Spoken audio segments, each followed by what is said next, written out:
Jaipur metro से इस वक्त बड़ी खबर आ रही है। अनुबंधित फर्म इस महीने के अंत तक काम शुरू कर देगी। फर्म दूसरे चरण के मौजूदा डीपीआर को अपडेट करने, अंबाबाड़ी से सीतापुरा तक के रूट की डीपीआर को अपडेट करने, अंबाबाड़ी से विद्याधर नगर से आगे तक के रूट की नई डीपीआर बनाने और विभिन्न रूट पर मेट्रो चलाने की संभावना तलाशने का काम करेगी।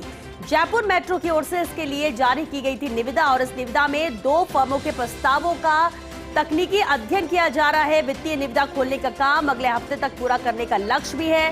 कार्यादेश मिलने के बाद इस महीने के अंत तक काम शुरू कर दिया जाएगा। निविदा में चयनित फर्म की ओर से काम शुरू कर दिया जाएगा। फर्म मेट्रो के राजस्व में बढ़ोतरी के लिए तैयार करेगी विस्तृत प्लान। जयपुर मेट्रो के स्टेशन को पब्लिक ट्रांसपोर्ट से जोड़ने और नए स्टेशन पर पार्किंग की सुविधा को लेकर भी प्रस्ताव बनाएगी।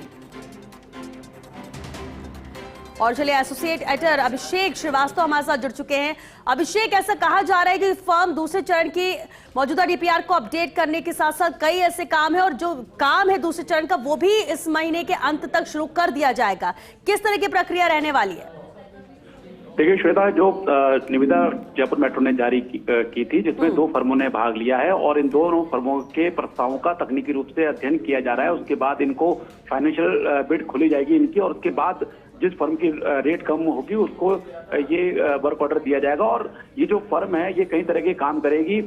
जो मौजूदा डीपीआर है अंबाबाड़ी से सीतापुरा तक की उसको अपडेट करेगी और क्योंकि ये जो डीपीआर है ये 2014 की ट्रैफिक स्टडी के आधार पर 2020 में बनी थी, इसलिए इसको अपडेट किया जाना जरूरी है। इसके अलावा अंबाबाड़ी से लेकर विद्याधर नगर के आगे तक की जो है रूट है उस पर नई डीपीआर बनाई जाएगी। ये 10 किलोमीटर लंबे हिस्से की ये डीपीआर बनेगी।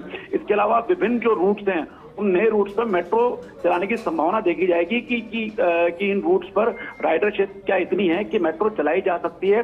और जिस रूट पर ये संभावना दिखेगी उसका प्रपोजल जयपुर मेट्रो की तरफ से राज्य सरकार को भेजा जाएगा। राज्य सरकार अगर जिस रूट को ओके करती है तो जो यही फर्म उसकी डीपीआर बनाएगी। तो ये जो पूरा काम है करीब 11 करोड़ रुपए की इसकी लागत रखी गई है। फाइनेंशियल बिड जब खुलेगी तब पता चलेगा कि ये जो काम है कितने करोड़ रुपए में दिया गया। तो जो प्रदेश की मौजूदा बजरलाल सरकार है उसका फोकस जयपुर मेट्रो को चलाने को लेकर है। जयपुर मेट्रो की ज्वाइंट वेंचर के मॉडल पर इस दूसरे चरण को क्रियान्वित किया जाएगा। इसमें 20% इसमें दूसरे चरण की जो भी लागत होगी उसका 20% केंद्र सरकार और 20% राज्य सरकार वहन करेगी और 60% जो लागत का जो हिस्सा है वो किसी वित्तीय संस्था से ऋण लेके चुकाया जाएगा। और इसके लिए ज्वाइंट वेंचर कंपनी भी गठित की जाएगी।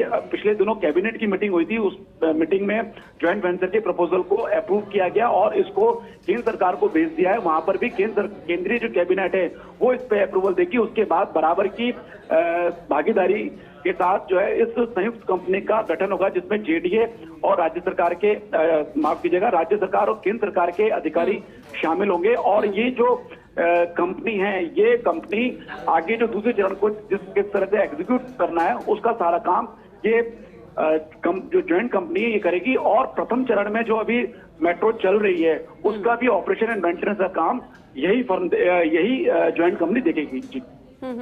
चलिए, बहुत शुक्रिया अभिषेक आपका इस पूरी जानकारी के लिए।